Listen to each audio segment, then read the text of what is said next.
Salut à tous, on se retrouve pour l'épisode 3234 du Zap Image. On commence aujourd'hui en ce mardi 11 mars avec des anniversaires et on commence tout d'abord avec celui de Didier Drogba. Il fête aujourd'hui ses 47 ans, l'ancien Marseille, l'ancien joueur de Chelsea, donc légende bien sûr du côté de la sélection également ivoirienne. Et hier c'est un autre grand numéro 9 africain, c'était Samuel Eto'o qui fêtait hier ses 44 ans. Aujourd'hui c'est Drogba, bon anniversaire à lui. Et sinon des joueurs en activité, il y a par exemple Axel Disasi, le défenseur français d'Aston Villa, il fête aujourd'hui ses 27 ans. Robertson, qui est arrière gauche de Liverpool ce soir, qui va jouer contre le PSG. On parlera tout à l'heure en plus de ce joueur.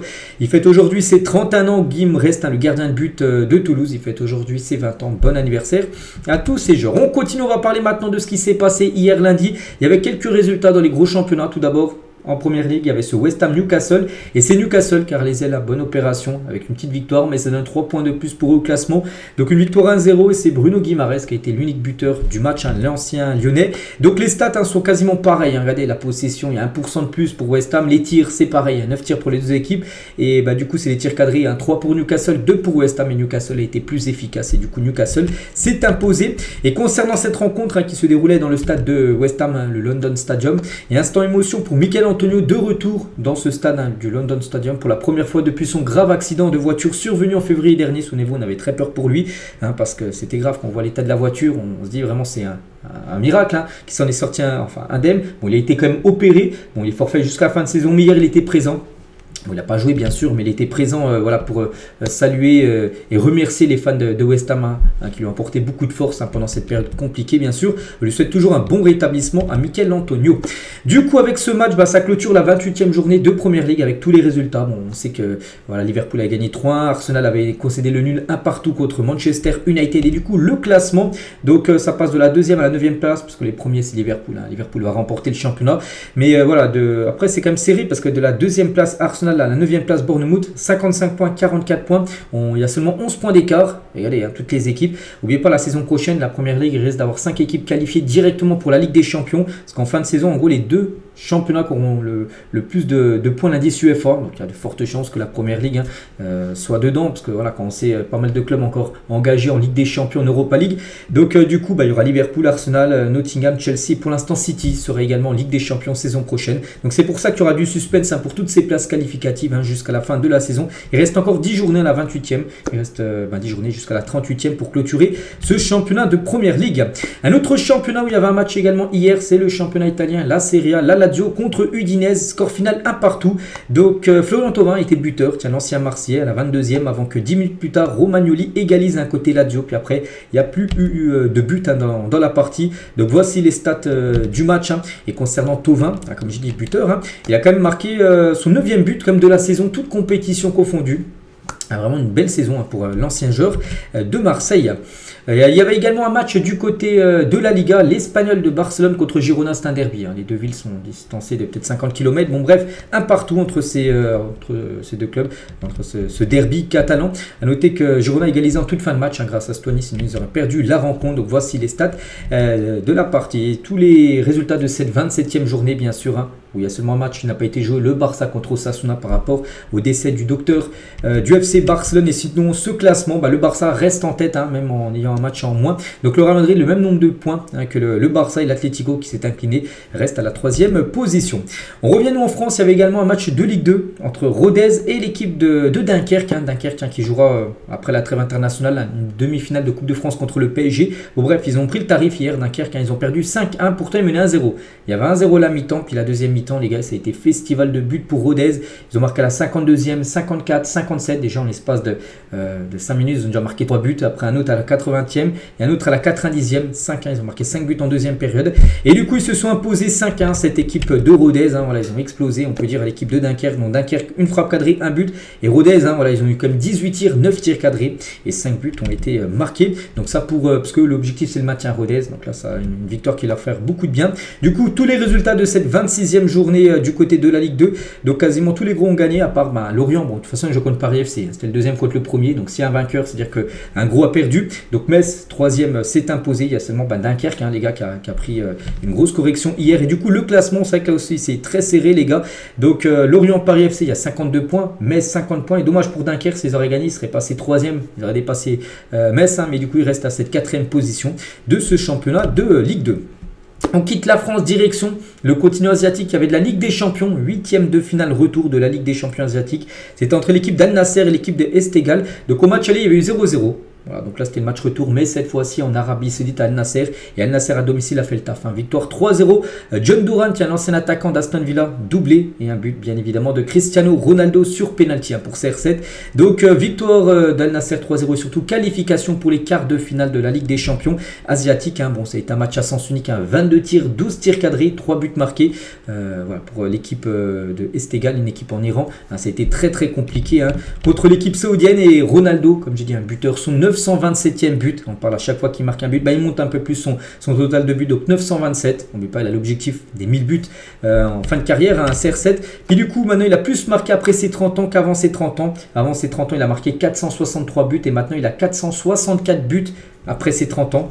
Il a 40 ans maintenant, Cristiano Ronaldo. Donc voilà, plus il vieillit, plus il marque des buts. Parce que voilà, quand tu passes 30 ans, c'est que plutôt tu es dans la pente descendante. Pas du tout. Pour CR7, il a plus marqué que quand il était plus jeune. Donc voilà, félicitations à son équipe et à lui. On continue, on revient en Europe. Cette fois-ci, on va parler de la Ligue des Champions européenne parce que ça reprend ce soir. Les 8e de finale retour, c'est ce soir et demain. Donc voici le programme pour cette semaine. Donc là, les 4 premiers matchs, ça sera les matchs de ce soir. Et les 4 autres matchs, là, ça sera les matchs de demain. Donc ce soir, il y a le Barça contre le Benfica, Liverpool-Paris, Inter Milan-Feyenoord et Leverkusen-Bayern-Munich. Donc à noter que le Barça-Benfica, c'est à 18h45, attention. Donc le Barça, n'oubliez pas, s'est imposé 1-0.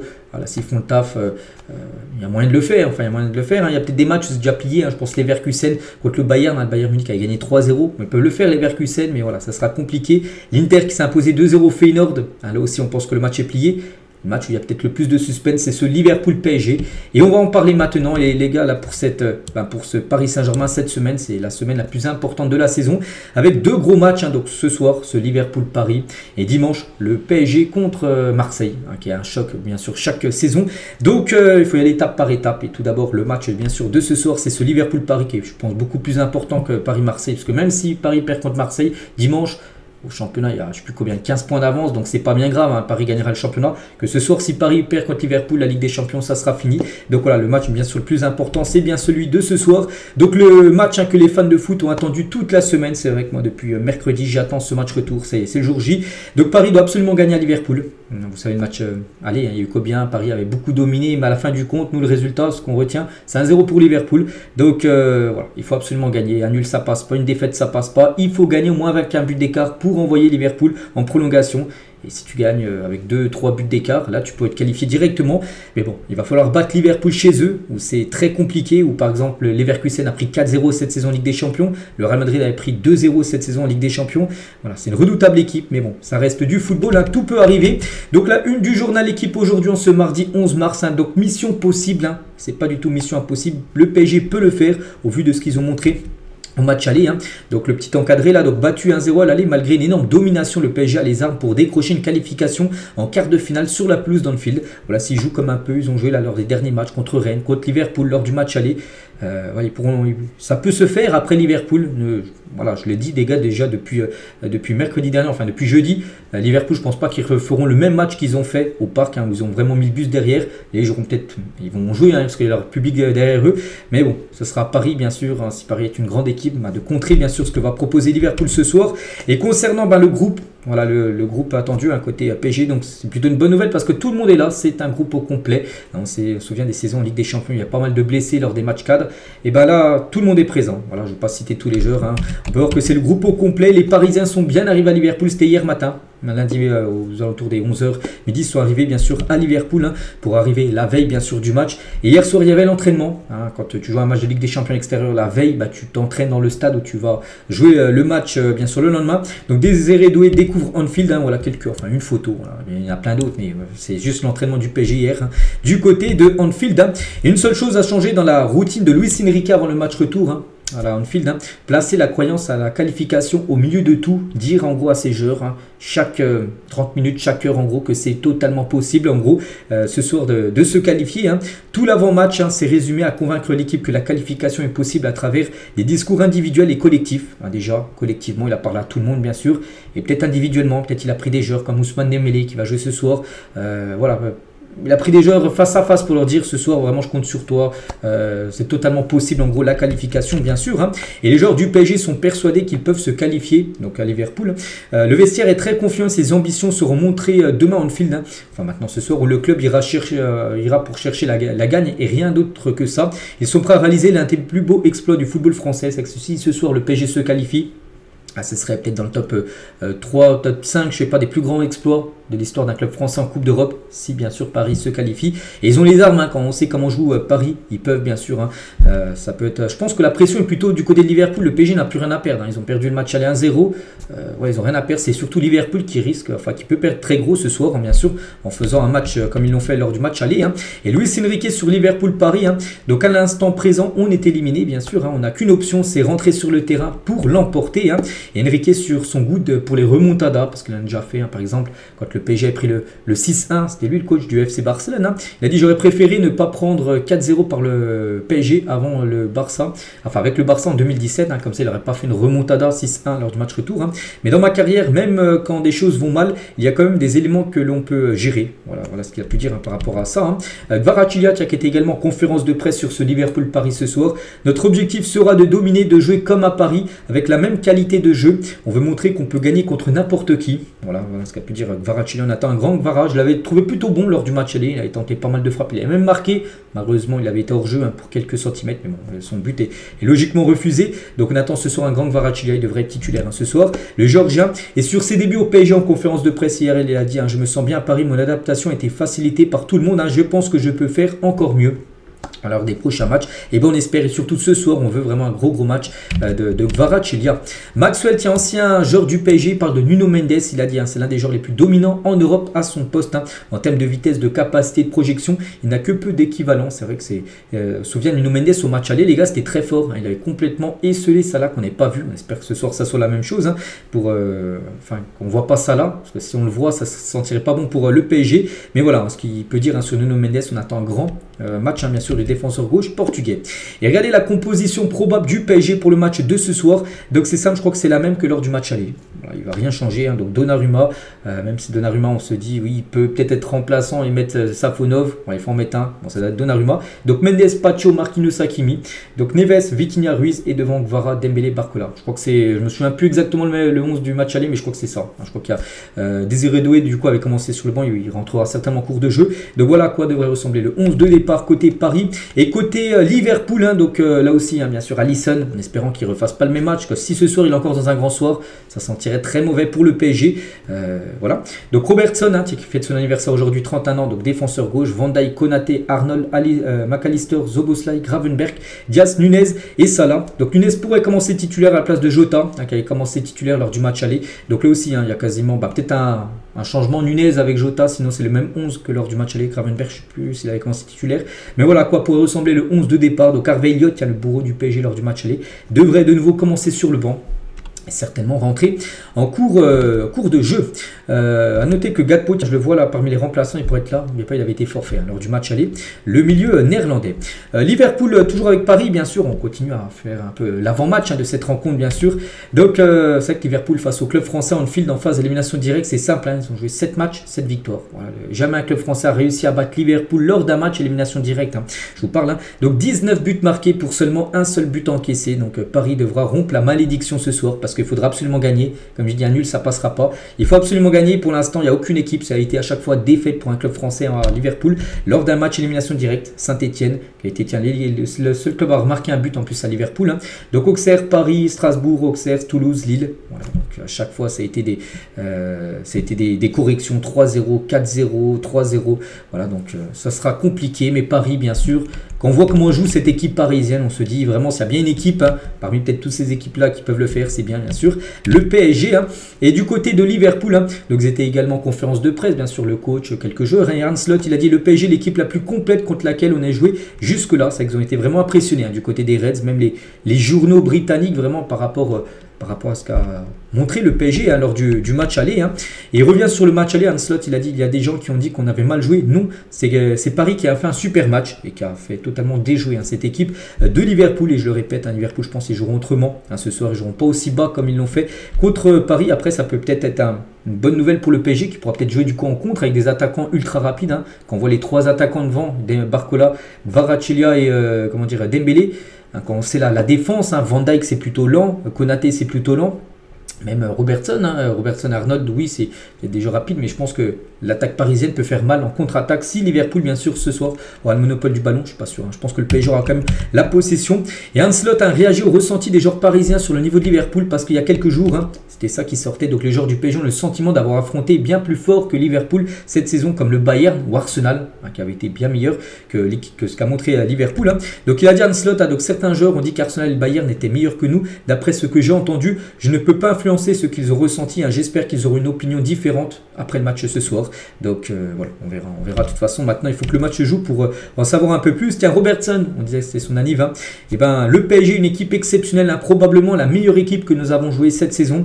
Donc nous ne pouvons pas compter sur Alisson pour jouer la partie de sa vie à chaque match.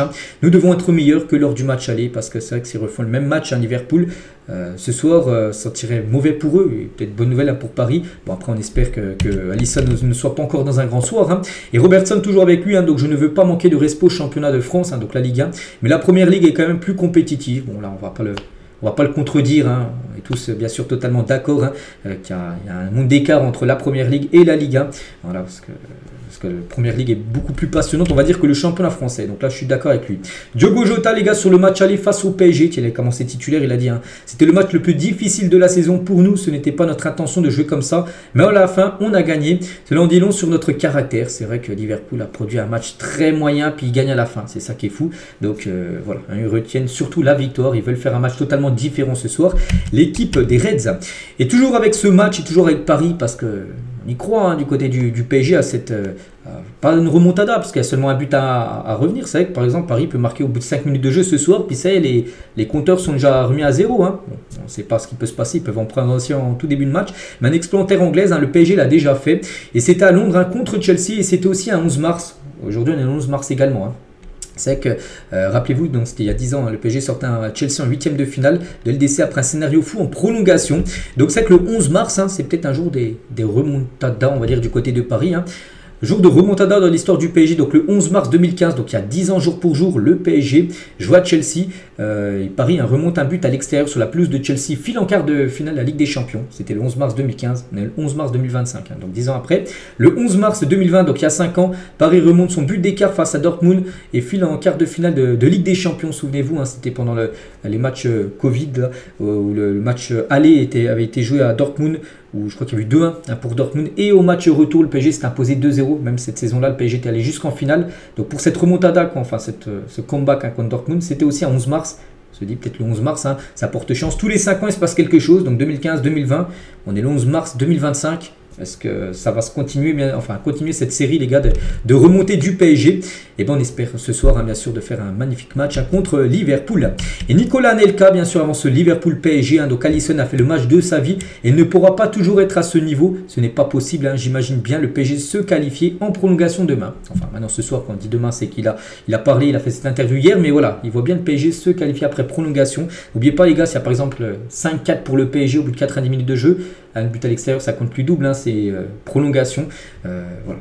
Ce serait plutôt une bonne nouvelle quand même déjà d'aller en prolongation pour Paris, c'est-à-dire que Paris aurait déjà gagné le match au bout de 90 minutes de jeu. On verra maintenant. Et surtout, le PSG attend un grand Dembélé. Et c'est que Dembélé, c'est le buteur le plus redoutable sous QSI depuis le rachat du club en 2011. Et par rapport au nombre de buts par 90 minutes jouées, toute compétition confondue, c'est Dembélé qui a le meilleur ratio, 1,1. Il fait mieux que Zlatan, que Cavani ou que même Kylian Mbappé. Pour montrer qu'il est en énorme forme, bien sûr. Et Dembélé est toujours avec lui. Regardez sur ces saisons, les gars. Ces saisons les plus prolifiques. Donc là, c'est cette saison-là.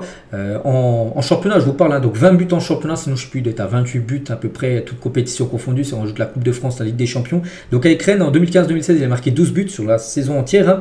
Au Barça, un coup 8 buts, un coup 6 buts. Avec Dortmund aussi 6 buts. Mais là, il est déjà à 20 buts alors qu'il reste à peu près 9 matchs encore de Ligue 1. Parce que là, c'est seulement le championnat. Donc je pense qu'il pourra peut-être atteindre les 25 buts, peut-être un peu plus. Donc voilà, la saison exceptionnelle. Ousmane Dembélé, on attend un grand Dembélé ce soir. Si un grand Dembélé ce soir, ça sentirait peut-être bon pour Paris.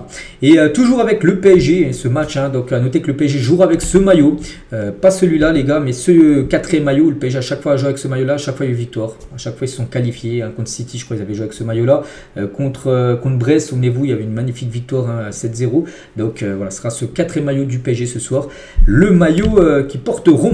Donc voilà ce qu'il y a à dire, je pense qu'on a bien parlé de Liverpool PSG. Il y a aussi d'autres rencontres, donc là on peut voir le programme, bien sûr, qui pourra affronter qui. N'oubliez pas que si le PSG arrive à éliminer Liverpool ou si Liverpool passe, ça sera soit Bruges ou Aston Villa. Il y a des chances que ça soit Aston Villa qui se qualifie après leur victoire 3-1 au match aller.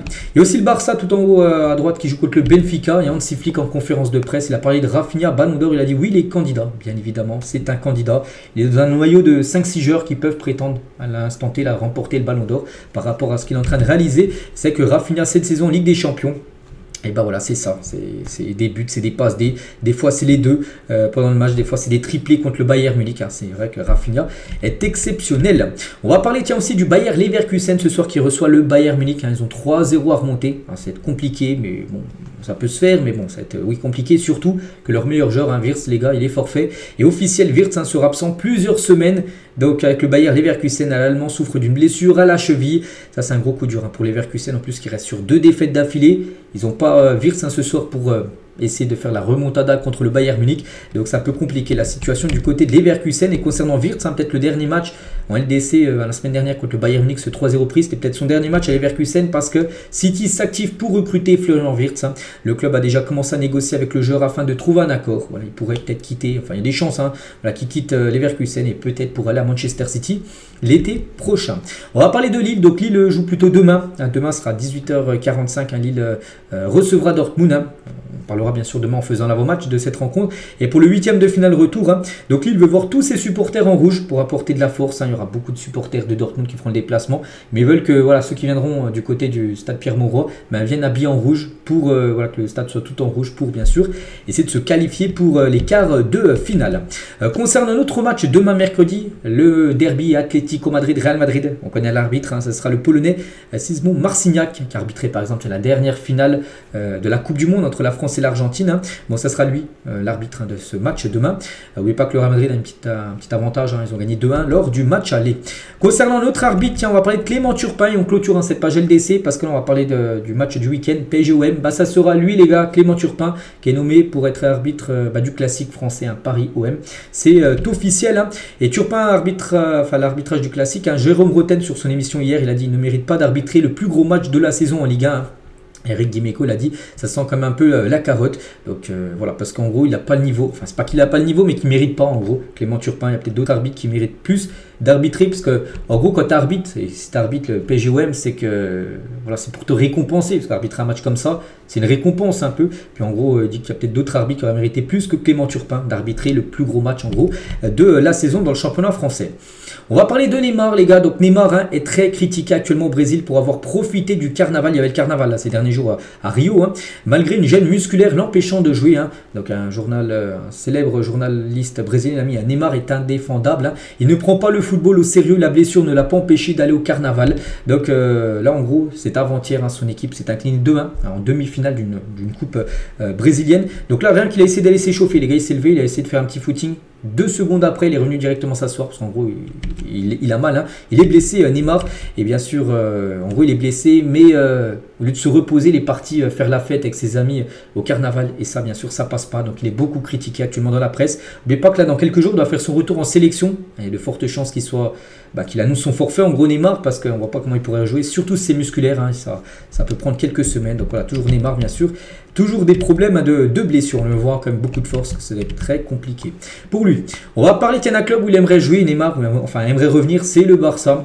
Et le personnel du FC Barcelone a observé une minute de silence en hommage au docteur Carles Minaro ce matin, bien sûr. On a appris, c'était samedi, sa disparition.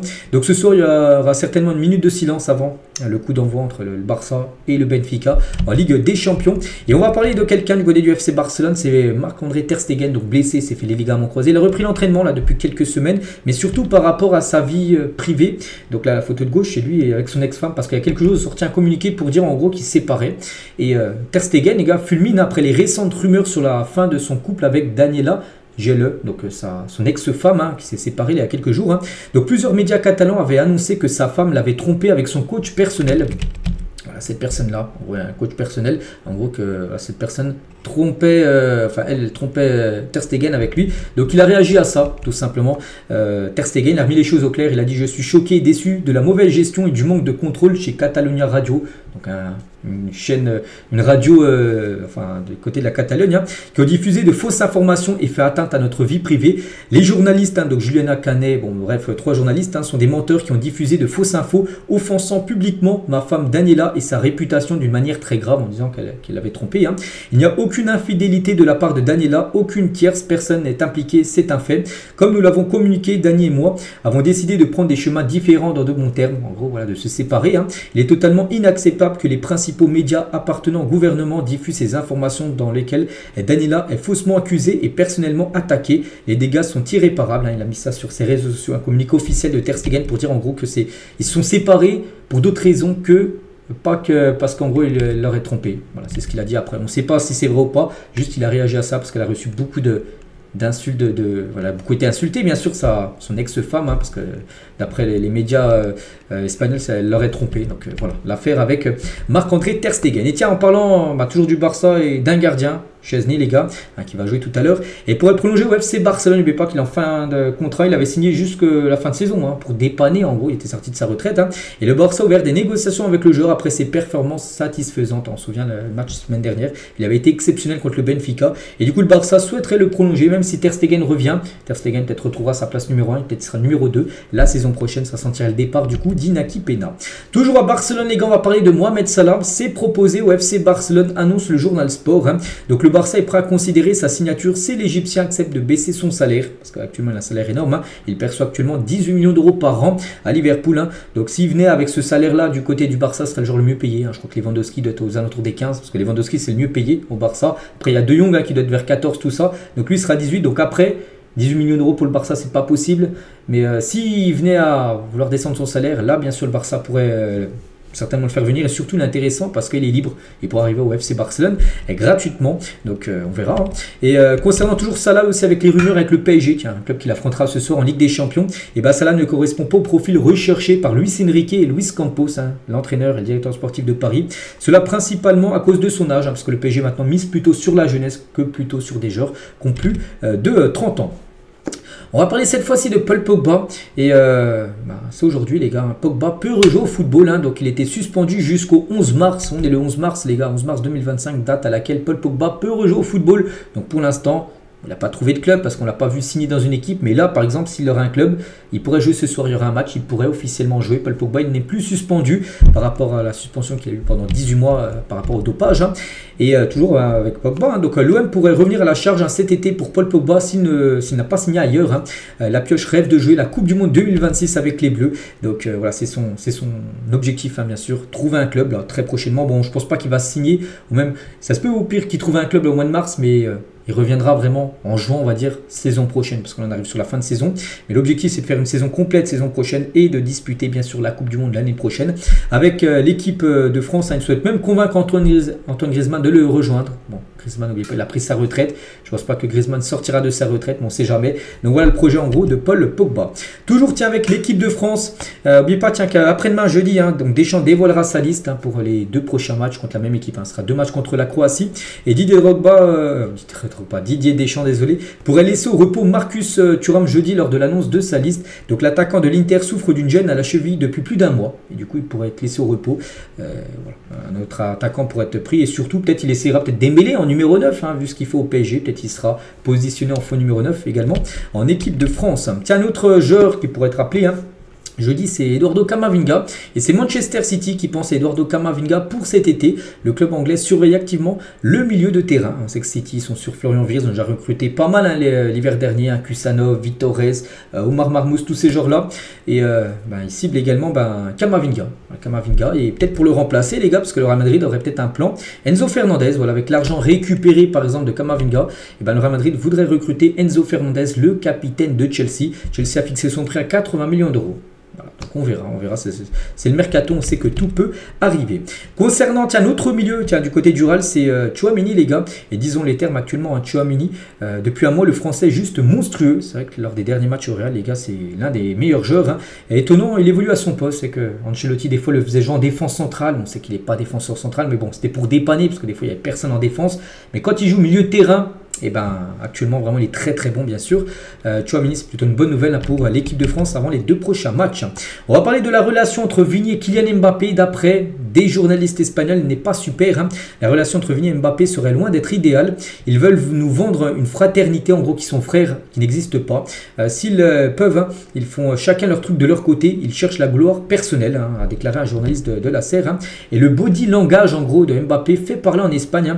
Donc le français est sorti tête baissée au moment de saluer Ancelotti. Donc c'était le match avant-hier contre le Rayo, victoire 2-1. Il a été buteur Mbappé, mais quand il est sorti, parce qu'il n'a pas joué tout le match, donc il a à peine lancé un regard. Regardez la photo à droite. Donc il a vite fait taper dans la main d'Ancelotti, mais il n'a pas regardé dans les yeux. Normalement, tu regardes vite fait la personne dans les yeux. Il a regardé, enfin, regardant au sol, hein. Et ça, bien sûr, ils ont décrypté ça en Espagne, hein. Donc sa célébration aussi rageuse sur son but est interprétée comme une façon d'évacuer toute sa frustration. Un journaliste, hein, du journal Marca dit, hein, donc les gestes de Mbappé ressemblent à ceux d'un aigri, alors qu'il n'était pas comme ça avant. Il faut se demander pourquoi il a changé. Qu'est-ce qui se passe avec Mbappé? Bon, après en Espagne, ils aiment bien faire des dramas, tout ça. Peut-être pour, je sais pas, peut-être pour faire quoi, mais voilà, on sait qu'Mbappé, ça se passe très bien. Il a marqué 29 buts comme cette saison Real. Mais voilà, du côté des journalistes espagnols, ils disent qu'Mbappé actuellement, on ne sait pas trop ce qui se passe avec lui. Bon, je trouve que ça va très bien. Bref. On va parler de ce joueur, les gars, un joueur de Bournemouth, c'est Milos Kerkez, et sur les tablettes de Liverpool pour l'été prochain. Tiens, en plus, je me souviens, j'avais parlé de ce joueur hier, hein, parce qu'il a été passeur D, hein, lors du match contre Tottenham ce week-end, hein. Donc la Juve est aussi à l'affût du latéral gauche en cas de départ de Cambiasso. Donc il a seulement 21 ans, et ce joueur, il a de fortes chances, hein, qu'il quitte Bournemouth l'été prochain pour rejoindre une top équipe à Liverpool, et la Juve intéressée.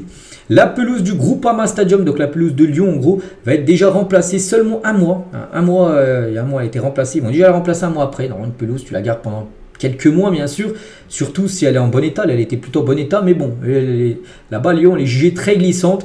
Lors des rencontres au LPG ou Brest, hein, le diagnostic est tombé, elle a été en réalité endommagée par un champignon. Voilà, donc du coup ils vont de nouveau la changer, hein, ça coûte cher, hein, bien sûr de changer une pelouse, hein. Donc le club a assuré qu'elle serait prête pour le match contre Bucarest en Europa League, hein, ce jeudi, donc après-demain. Nico Williams sur les 3 meilleurs dribbleurs, hein, donc Ronaldinho sûr, hein, de ce que j'ai vu, hein, je précise Messi et Neymar, voilà pour lui les 3 meilleurs dribbleurs qu'il a pu voir jouer, hein, voilà. Donc il dit ces trois là, Ronaldinho, Neymar et Léo Messi. Il ne dit pas son ami, hein, Lamine Yamal, hein, qui est pourtant aussi un très bon dribbleur. On va parler de Xavi Simons, ça ne met pas que le joueur appartient maintenant à 100% au RB Leipzig, hein. Et ben il aurait un comportement de diva, hein, de star, hein, voilà, du côté de Leipzig, et ça passe pas à Leipzig, hein. Il est difficile de lui donner des conseils, il veut écouter personne, hein, ou de le réprimander, et le joueur, hein, et ses conseillers annulent des opérations organisées par le club, parce qu'il fait sa star un peu, Xavi Simons. Voilà ce qu'on apprend aujourd'hui d'après le journal Bild, hein. Bild, c'est sérieux les gars, c'est un peu comme le journal L'équipe en France, mais là c'est un journal sportif allemand. On va parler de l'équipe américaine, tiens, qui a 2 matchs amicaux qui viennent de dévoiler. Donc ça sera le 7 juin prochain, donc un États-Unis-Turquie et un États-Unis-Suisse. Voilà, 2 matchs, hein, pour préparer bien sûr la Coupe du Monde l'année suivante, hein. Au plus ça sera le pays organisateur avec 2 autres pays. Tout le monde au Real Madrid pense que Xabi Alonso sera le prochain coach, hein. L'entraîneur espagnol aussi attend le club. Donc voilà, du côté du Real, on sait que si Ancelotti venait à partir, ce qui est possible, hein, en fin de saison, bah, voilà, Xabi Alonso serait le candidat parfait. Donc on verra, tout se dépend, parce que du côté du Real, il faut qu'Ancelotti gagne soit la Liga ou la Ligue des Champions pour rester en place. S'il n'y a pas de ces 2 trophées-là, et bah, Xabi Alonso sera le nouveau coach du Real Madrid. L'équipe de France, c'est un objectif, hein. Tolisso, il a dit, il y a peu de gens qui pensent que je pourrais revenir. Je serais très fier de moi. C'est que lors des derniers matchs à Lyon, il est très bon, hein, Corentin Tolisso, il fait partie du noyau de 3-4 joueurs qui montent avec Lyon, enfin qui sont bons avec Lyon. Il y a lui, il y a peut-être Ryan Cherki, tous ces joueurs-là. Et c'est que lui pense vraiment à l'équipe de France. On verra, ça peut être la surprise, hein, de Deschamps après-demain. Liverpool change d'équipementier et passera chez Adidas dès la saison prochaine, hein. Je crois qu'ils sont avec New Balance, je crois, Liverpool. Et c'est officiel, hein. Regardez, c'est Adidas Football qui a publié ça, les gars. En gros, qu'ils passeront, enfin, Liverpool passera avec Adidas dès la saison prochaine, là, dans quelques mois. Manchester United, tiens, devrait annoncer donc demain la construction d'un nouveau stade. Elle devra avoir une capacité de 100 000 places, un peu, tiens, la même capacité que le Camp Nou. Donc à Old Trafford, bah, peut-être, hein, ouais, il devra annoncer la construction d'un nouveau stade. C'est-à-dire Old Trafford, ça sera fini. Bon, après, le temps de construire le stade, ça va prendre 7-8 ans. Mais voilà, pour avoir un nouveau stade à Manchester. Donc Old Trafford, actuellement, la capacité, c'est aux alentours des 4 à 5 000 places. Il devrait augmenter de 15 000 places pour dépasser la barre des 100 000 places. Voilà, ça pourrait être annoncé là très prochainement, on va dire, ce projet de nouveau stade. Et aussi, un club qui voulait un nouveau stade, c'est Rennes, les gars. Et alors que la ville de Rennes s'oppose au projet d'un nouveau stade. Le stade rennais voulait construire un nouveau stade, mais la ville a dit non, on ne veut pas en gros. Et ben du coup, l'objectif en gros, c'est d'augmenter la capacité du stade actuel au Rosen Park. Le stade rennais se penche sur la possibilité de rénover et d'agrandir surtout la capacité du Rosen Park, comme l'a confié le président du conseil d'administration du club à Ouest France. Voilà, parce que souvent les matchs sont à guichet fermé là-bas du côté du stade de Rennes, puis il y a beaucoup de demandes encore de personnes qui veulent des places. C'est pour ça qu'ils vont essayer de trouver des moyens de agrandir, on va dire, le stade et de gagner des places en plus. On va parler de Thiago Motta, donc le coach de la Juventus Turin, est totalement sur la sellette suite à la lourde défaite. Avant-hier, ils ont perdu 4-0 contre l'Atalanta Bergame. Donc c'est une défaite qui passe plus du tout, enfin qui n'est pas passée. Et du coup, il y a des noms, les gars. De Zerbi, Antonio Conte et Gasperini sont sur la shortlist de la Juventus pour le poste d'entraîneur. Gasperini, c'est le coach de l'Atalanta qui a battu la Juve 4-0. Conte, je ne sais même plus où il est. Conte, je crois qu'il est du côté de Naples, si je ne me trompe pas. Et Roberto De Zerbi, lui, du côté de l'OM. Bon, après, c'est 3 entraîneurs qu'on met en place, mais la Juve pense à un de ces 3-là pour remplacer Thiago Motta. Voilà, par rapport à ces saisons compliquées, ils ne vont pas remporter le championnat en Ligue des Champions, ils ont été éliminés. En Coupe d'Italie, je crois qu'ils sont aussi même plus là, ils avaient été éliminés contre Empoli en quart de finale. Voilà, ça fait beaucoup, bien sûr, pour un club comme la Juventus Turin. Et tiens, en parlant de De Zerbi, les gars, la vraie raison de l'absence de Greenwood et Luis Enrique dans le 11 de départ contre Lens, c'était dimanche, c'est leur manque d'implication. Donc la séance de veille, donc la séance d'entraînement, donc le samedi, la veille du match de dimanche, de Marseille-Lens, donc a été marquée par les remontrances répétées de De Zerbi contre ces deux joueurs, contre Luis Enrique et Greenwood, parce qu'ils disaient qu'ils n'en faisaient pas assez en gros. Donc jusqu'ici, tous ceux qui avaient été recadrés, donc Wai, Brassier, Koné, ont tous quitté le club. Presque, Greenwood et Luis Enrique quitteront le club, je pense pas, mais voilà, il les a mis sur le banc lors de ce match-là pour leur montrer qu'ils doivent en faire plus, sinon ils perdront leur place tout simplement de titulaire. Et on finit aujourd'hui, les gars, c'était il y a 18 ans, quasiment jour pour jour. Le jour pour jour, c'était le 10 mars, on est le 11 mars, mais c'était en 2007, le 10 mars 2007. Et Léo Messi, les gars, s'offrait le premier triplé de sa carrière et en plus c'était face au Real Madrid lors d'un Classico 3-3, donc triplé de Messi, c'était le 10 mars 2007, donc triplé de Messi avec le FC Barcelone. Et côté Real Madrid, il y avait eu un doublé de Van Nistelrooy et un but de Sergio Ramos, voilà, pour un match de Liga. C'était il y a 18 ans jour pour jour, donc du coup il compte désormais 59 triplés quand même dans sa carrière depuis le premier qu'il avait marqué il y a 18 ans quasiment jour pour jour. Donc voilà les gars, tout ce qu'il y a à dire aujourd'hui, j'espère que ça vous a plu. On se retrouve nous demain, bien sûr demain on va parler de tout ce qui s'est passé ce soir en Ligue des Champions. Il y aura, je pense, beaucoup de choses à dire. Je vous souhaite une bonne journée, bonne soirée LDC ce soir et à demain.